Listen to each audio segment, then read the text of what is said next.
So today we have the Turbo LS street truck build in the garage. Super excited to get back to work on this thing. We got this thing most of the way done. It was getting so close. It has been sitting on the back burner for about a month now as we've been shuffling around for the new shop and working on the vet build and had a lot going on. And it's been killing me because the truck is so close to being done. I mean, we got most of the hard work out of the way and then we parked it and here it sits. So it's time. It's time to get back to work on this thing, finish out the last few projects and get it on the road and do some burnout.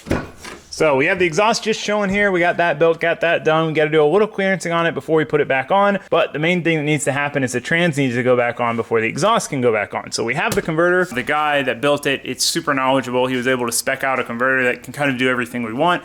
Nice billet triple disc. We've had that for a while. The one thing we didn't have was a trans. So the trans got smoked in this thing. We've kind of been waiting to figure out what to do on the trans, if I should get it rebuilt locally, so on and so forth. But luckily we found a great place to do it. So Keith and Matt Happel, again, recommendation A&H. So Cameron and Chris over there, awesome guys, super knowledgeable. It was really cool to deal with them because they were able to tell me kind of everything that they were going to do to upgrade it to handle the 800, 900, 1,000 horsepower range. You know, what you would need to go past that and kind of figure out that point of diminishing return. Build it as strong as they can without it being, you know, a crazy expensive transmission. So they did just that. The thing looks incredible. I was not expecting it to look brand new. So super excited about this. They did a super good job, knocked this thing out so quick, man. I cannot thank them enough for being able to get this done in such a short time frame because this is really the last piece of the puzzle we needed to get this truck on the road. It's trans, a couple little odds and ends, wiring in the Terminator, and we should be doing burnouts. So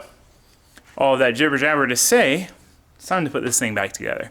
Get this old girl back on the road. So first step is to get the converter on the trans and get the trans back in the truck, and then we can hammer on from there. All right, guys, before we get too deep into today's video, I'm going to talk about today's video sponsor, StartMail. So StartMail is an email service that keeps your private email information private, which you would think that would be the standard. At least your email. Your email is like your home, the keys to the kingdom. Your email is really the most important place for all your personal information. You would think that would be private already, but unfortunately, with big email companies, it's not. They sell your data just like they sell it everywhere else online. And that's a problem because I keep a lot of personal private information in my email. Financial information, personal information, ideas, plans, dates, all sorts of stuff is in there that I want to keep private. I would think it would be private, but unfortunately, it's not. So that's why I switched from the old spy mail to StartMail because it was easy. They make it seamless where you can import all your old email data so you're not starting from scratch. You delete an email, it's gone. You can encrypt any email, even if the end user is not encrypted. They use their own servers. They're backed by the most stringent privacy laws in the world. I mean, it's just a great place to have your personal information that's in your email. And one of the really cool features is you can create unlimited aliases. And what you do with an alias is you're creating a fake email that's coming to your email. So the key there is you think about it. Your email is the most important place. That's where all your private information is. That's where you can reset passwords, do all this stuff, and you're giving out half of your login information to any website you sign up with. But when you create an alias account, they don't actually have your email, and you can just delete that alias. You know, you can do what you need to do and then just delete it and it's gone. So that helps protect against spam, phishing accounts, all of that stuff. Because cybersecurity is critical. I mean, it's more critical now than it's ever been, and it's only going to get more critical, and it's only going to get harder to keep your private information private. So for me, it was important to start now. So if you're interested in keeping that private information of yours private, go to startmail.com/Taylor Ray with 2 R's to get 50% off your first year. That's startmail.com/Taylor Ray to get 50% off your first year. So huge thank you to StartMail for sponsoring this video. I need to get off the laptop and get back to work. All right, we got the trans pretty much ready to go in. We got this on. We need to put the shift linkage on over it, but we got to do that once we get it off this dolly. And we got our Earls adapter fittings in to AN lines for our trans cooler. We also have everything else we need up here. So we've got some B&M synthetic trick shift transmission fluid. We've got the Earls oil cooler, our adapter fittings there, brackets, everything to put this in the front of the truck and plumb to it. And we have our torque converter. It's Tampa Performance Incorporated custom torque converters. This is a phone number if you need a custom converter built. They do a super killer job. They have a great track record. He told me he was going to do something special on it, but I didn't know what. And this is my first time taking it out of the box and actually seeing it. And super cool. I love it. It's one of those things, even parts that you won't see, it's cool for them to have a little flair that is there and only is there. Well, I guess and you guys too. But point is, we have everything we need. Put the trans in the truck. So we need to fill the converter with fluid, get it on the trans, and wrangle that thing up in there. So let's get to it.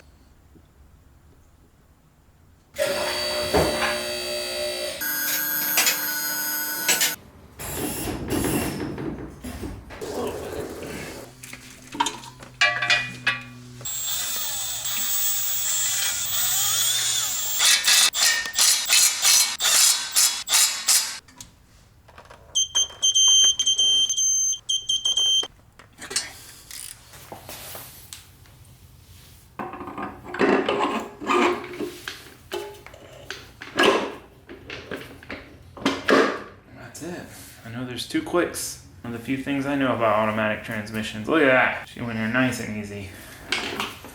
All right, trans is pretty well ready to roll in. We got the flywheel on, flex plate, and auto stuff. It's definitely gonna be a struggle. Took this out with a lift, and it was very easy.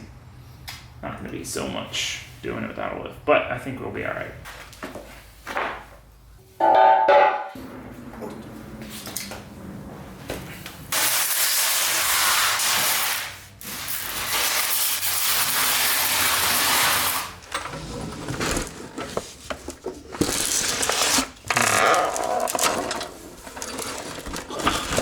Trying to come up. Let's see if we can. There we go. Okay, I think we need to go. Yeah, that one. Okay, I think that's good.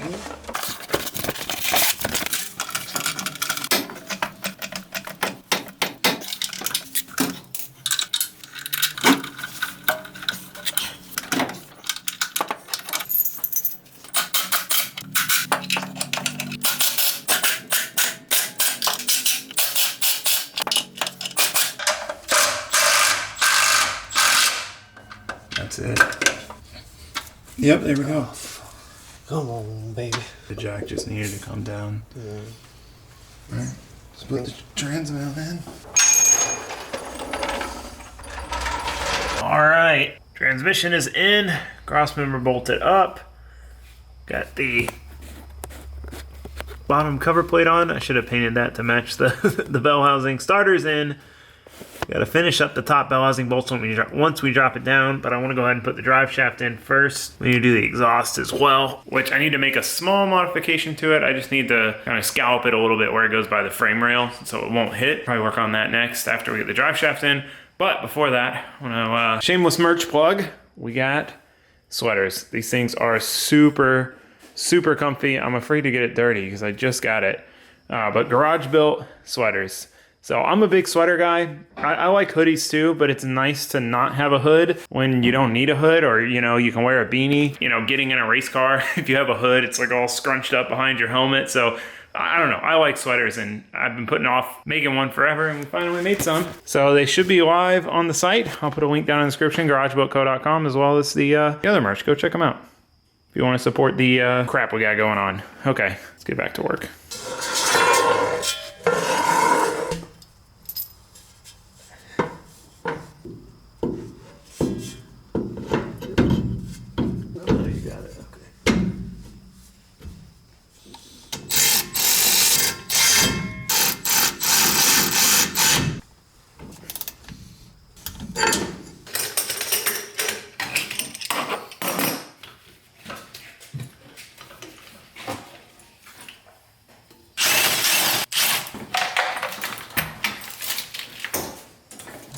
So he's getting the top bell housing bolts. We got the shift linkage on. Give you guys a look with it on a person. Snazzy. I like it. I'm super happy with these. Very soft. Off rip. Haven't washed it. Very soft. A1. All right. Well, all the bell housing bolts are in. I left the intake manifold loose and not really on there because I knew it'd be easier to get to those bolts from the top. We also still need to get to that wiring before we put the intake manifold back on. So once that's done, we can put the intake manifold back on, and really it's just time to button everything up. So that's what hose is starting on, buttoning up the turbo. So it's just on there with 2 bolts. We need to take it off, put a gasket in there, put all 4 bolts in it. You need to clamp all of the intercooler piping, plug wires, coil packs. I mean, that's really what we're on. Kind of the button up stuff, and then 2 last projects. So I say that, there's probably more, but one, I need to mount our Earl's Ultra Pro training cooler. So I'm gonna figure out where I wanna mount this, get it mounted, and then we're gonna start on the Terminator X Max wiring. And past that, I mean, we're pretty much at the home stretch, but gotta get there first. So enough jibber jabber, let's get back to work.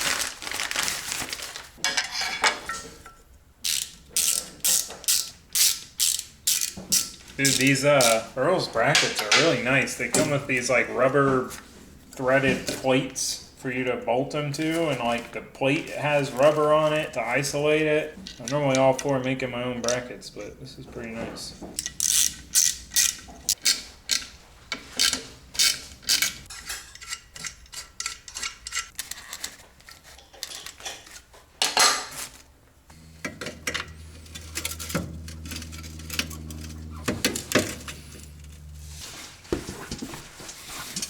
All right, guys, close your eyes. I can't have you watching me do this.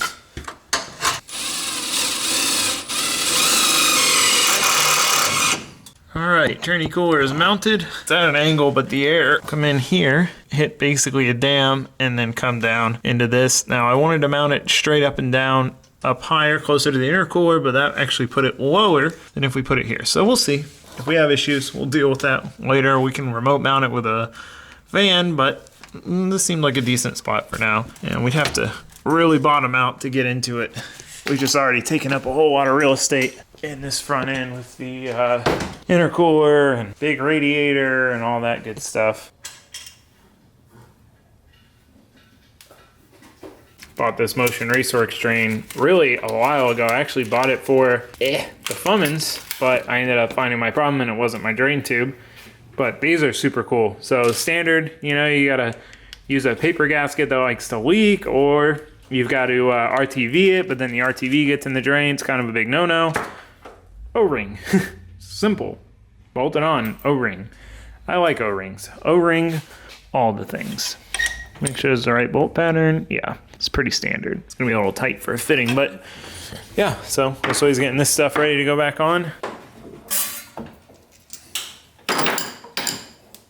No, it's not. I've got it in this thing, so it's kind of fine, honestly. Always satisfying when you get it to just that right spot where it goes from like not threading my end to threading my end. Look at that turb ski. Oh, it's upside down. What? Just kidding. The turbo. Alright. There's the bowl. Like I said, this is why I'm so adamant on going to a V-band housing.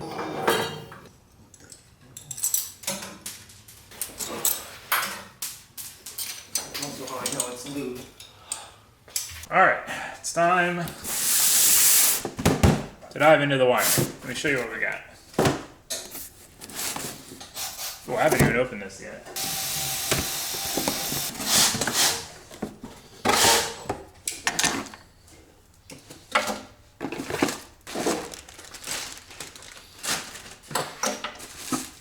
Oh, sick. Dude, this is why I love Holley. They literally give you a bung for your O2 sensor, which I didn't know I had. So that means we can actually weld this on the exhaust and put the exhaust in. That is exciting. Okay. Well, it's your lucky day. Get a reprieve from wiring, at least for right this moment. Probably still get into it later in this video, but for right this second, no wiring. Welding. I need to cut these studs off at the firewall, put the exhaust in and mark it.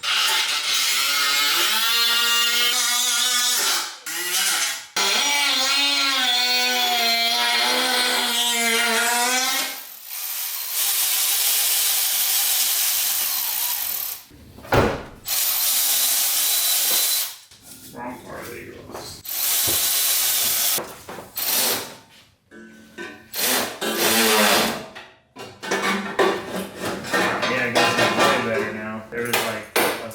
From the firewall that was always like,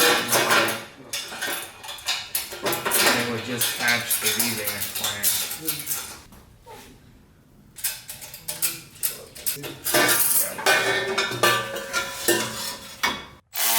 Alright, intercooler coupler. Piping is all clamped. These nice Mishimoto constant tension worm clamps. These are super nice, super beefy, 10 mil head. I really like these. This is my first time using them. I did go long on these ones. I mostly ordered this size, which is too long. The minimum is 3 1/4, so they're pretty much maxed out short. This clamp GT ends in 92. These are sick. Okay, so Josue's gonna start organizing this stock wiring. So we're gonna go through and clean this out, cut out what we don't need, re-illum it, make it all nice. But what we're doing with it is basically we're running a standalone Holley Terminator, but we're integrating some of this stuff to the factory computer, because that way with the factory computer we can keep things like cruise control, which is another reason why we're running the stock truck intake, because it has the bracket and the separate tab for the cruise control cable. So again, for those of you maybe new here or so on, purpose of this build is for it to be a good street truck. Nice to cruise around, comfortable, cruise control on the highway. I love this truck as a daily. It's been a great truck to drive around, run errands in, and I want it to stay that way at least for now. Maybe we'll go wild later on and put a Holley high rim on it and a big turbo and who knows. But for now, trying to keep it discreet, you know what I'm saying? Trying to keep it discreet. So, point is, we have this whole giant wiring harness to deal with. Now, I don't want to go chopping it up and then try to get the truck running and back integrate it. I want to get it running first, back integrated, everything working, then we can go through and clear this out. That's my game plan at least. So, Josue's going to start working on that. I am going to work on the downpipe. So you can see here is where we have it marked. That's where we need to clearance it, where it's just real close to the frame rail. You can see all the witness marks from it scratching on the way in. So I'm gonna hit this on the belt grinder with the round die, basically dimple it in and then plate it. And then here, we need to put a hole and put our O2 sensor bung that Holley so graciously gives you with the kit. Like, what a concept. They know you need an O2 sensor, they give you a freaking bung. I wish I would have opened that box earlier and remembered this. I forgot they do that. So yeah, some fab work, some wiring work. Let's get back to it.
Alright, I think that was mild steel, but yeah, nonetheless, we have an O2 bung. Now, our notch.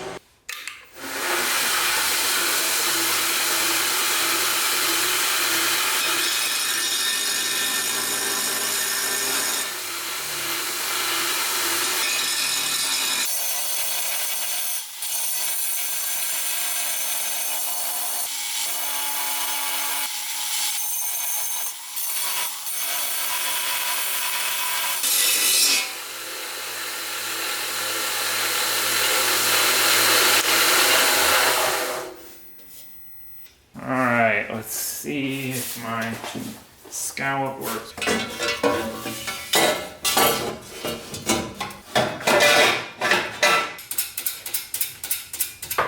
I just need to notch it up a little more.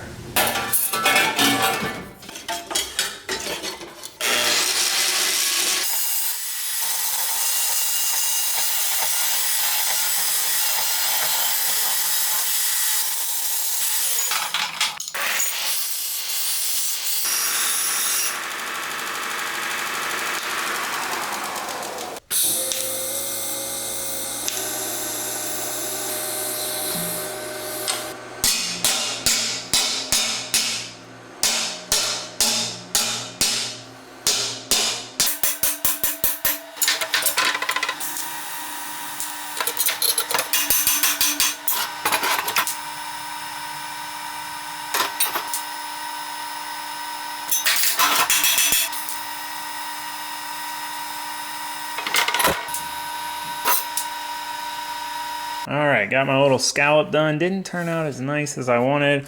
The template fit in there perfect. This piece ended up being a tiny bit big. We can grind it down if we need to. The main area of concern is up here, not down here. This is a little overkill. It's just tough because if you make it a little bit too small, it won't fit. It'll just fall in. But if you make it a little too big, you end up with this little gap here. So anyway, I'm surprised I didn't run out of argon. That is my gauge.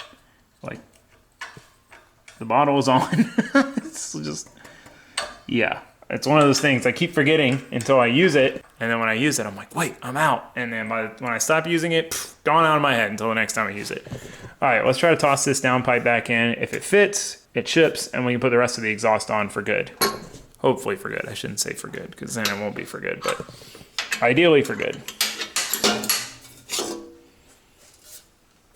Cut down. Cut down. Do it. Cut down. There's the old O2 bung.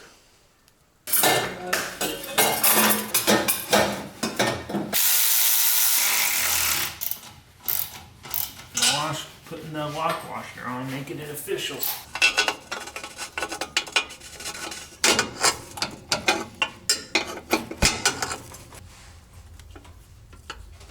Look at that, perfect O2 sensor location. All right, downpipe's officially back in. We have clearance to our frame rail now. Still a little tight at the top. I should have brought it up a little bit more, but I think it'll do what we need it to do. I'll have a look at this downpipe through from the side. So yeah, I'm gonna try to fit at least the next section of exhaust. I do need to build a hanger for the last section. Oh, and I might need to add a flex joint. Maybe I'll hold off on putting the rest of the exhaust in, because I think I wanna go ahead and add a flex joint into the one part, but at least we got this done. It's always nice when parts go back on that have been off for a bit. So now that we have the downpipe back in and we know where it is, I wanna build the turbo drain line. So we had to replace this compressor housing bolt that was like that with an Allen to be able to get this fitting on. It's just a little too tight for a 10AN fitting. It would just catch it as you rotated it. Now we're good to go. Just need to build the line. Alright, we're using some, luckily we have them, leftovers from the Saphiro build. This is all Mr. Gasket Co. lines and fittings. Dude, these are really nice to assemble. And then we have some Earl's Assembly Lube. Dude, this stuff has been life-changing. Let's put a little in there, swish it around. These things are so easy to assemble compared to a lot of ones. Like, that's it. Sometimes you gotta freaking fight the crap out of it to get it on. And they don't leak. You might say, well, that's how they don't leak.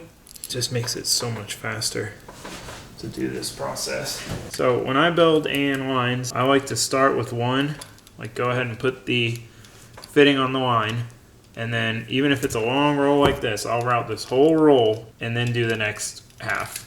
That way I know for sure I cut it right. Instead of trying to put both fittings on and cut without having one in, it's just a lot more accurate to do it this way, to me at least.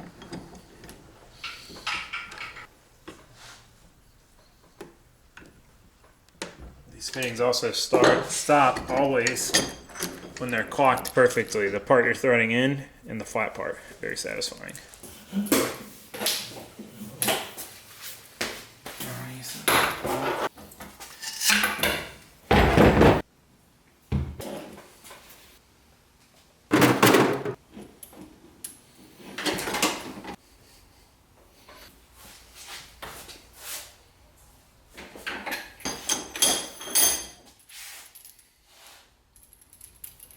Alright, go ahead and get your 90 on. It'll be easier if you have the slack than me. Alright, we got the turbo drain line done. Super happy with that. This AC line deal is just kind of hanging out here. I have to put it on without the manifold. We're going to worry about that later. That's one of those things. There's a few things we're going to tackle once the truck is running and driving.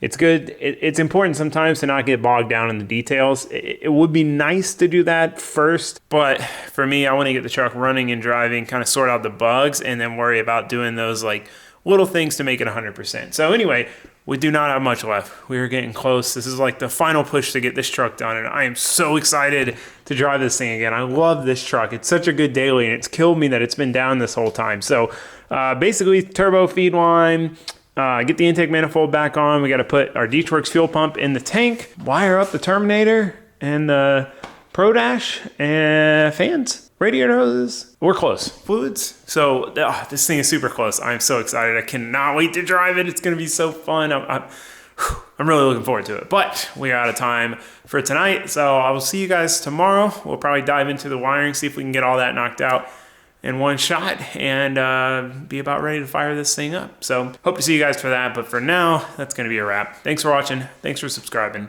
Goodbye.